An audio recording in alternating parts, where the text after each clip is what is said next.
12 футболбози ҷавон ва мураббии онҳо баъд аз асорати 2 ҳафтаина дар яке аз ғорҳои обзадаи Таиланд наҷот дода шуданд.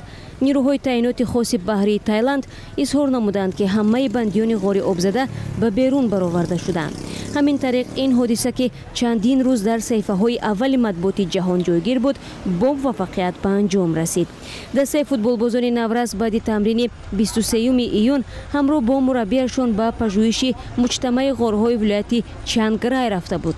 аснои тамошои ғорҳо борону сел дар омадгоҳ ва туннелҳои дохили ғорҳоро баст. 2 июл гурӯҳи ғавосони Британия футболбозони гуруснаву хастаро дар як ҳуҷраи қисман зери лоёба мондаи ғори торик дар масофаи тахминан 3 километр аз даромадгоҳи ғор пайдо намуданд. баъд аз таҳқиқи чандин роҳиҳал, амалиёти ихроҷи дастаи футбол аз дохили ғор 8 июл оғоз ёфт. дар марҳилаи аввал 4 наврас берун кашида шуданд. сипас рӯзи душанбе 4 нафари дигар ва рӯзи сешанбе 4 футболбози ахир ва мураббии онҳо аз ғори торик берун бароварда шуданд.